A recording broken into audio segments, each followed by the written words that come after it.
This is the Morning Shower. Brought to you by Late Night Hump. Let the news wash over you. With Jordan Freed, Brendan O'Brien, and Reena Ezra. These are your ShowerHead Lines. Donald Trump is being impeached for the second time, which is historic because it outnumbers the times he has been elected. Republican opposition to impeaching President Donald Trump began crumbling on Tuesday as Representative Liz Cheney said she would vote to impeach Trump. She urged, "We commit war crimes and propaganda misinformation against other countries' innocents, not our own." Donald Trump is visiting the infamous Mexican border wall in some of his final days in office.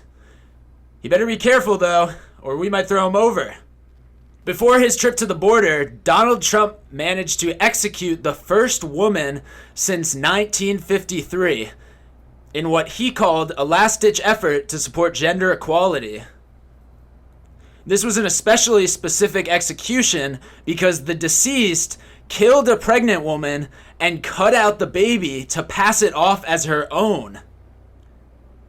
Kind of like how Donald Trump killed America and carried around its dead future for 4 years. A growing trend has taken shape in the form of Bitcoin investors who keep forgetting the passcodes to their accounts. With billions of dollars in Bitcoin at stake, investors who enter the wrong passcode too many times will be locked out of their accounts forever. One would-be billionaire was quoted as saying that he can't remember if the passcode is the birthday of his ex-girlfriend or the birthday of his other ex-girlfriend. The U.S. Department of Transportation gave airlines the option to ban emotional support animals from flights. Pet owners are furious and are getting petitions signed so that their pets aren't put in the cargo. I feel like we keep having this argument. Yes, pets on board. No pets on board. This is making me so stressed and anxious. I'm gonna need an emotional support animal. Thousands of households across northern Sweden and southern Finland were without power Wednesday after a heavy snowfall, and forecasters warn that particularly icy temperatures lay ahead for the Baltic Sea region. It's weird though, the citizens have gained such a liking to the snow and ice even though it's keeping them hostage to their homes. I wonder if there's a word for that. Oh, Stockholm Syndrome. An activist group in Washington, D.C. has started an initiative called Joints for Jabs, wherein they are handing out marijuana to those who receive the COVID-19 vaccine. This has led to a spike in the numbers of cases for a new epidemic, the munchies. More than 11,000 containers of ice cream from Wise Markets have been recalled for having metal shards. Bad news for most, but good news for me because I have an iron deficiency. Farmers digging in a citrus grove near Mexico's Gulf Coast have found a striking 6-foot-tall statue of a female figure who may represent an elite woman rather than a goddess or some mixture of the two. All I know is that she goes into the category of women too tall for me to date. The Supreme Court ruled in favor of tightening restrictions on women seeking medication abortions.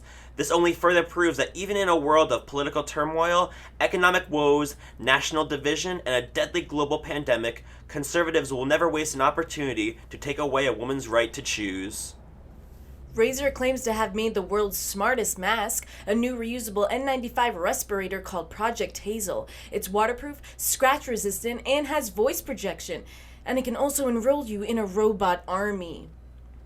Drivers for app-based ride-hailing and delivery services filed a lawsuit Tuesday to overturn a California ballot initiative that makes them independent contractors instead of employees eligible for benefits and job projections.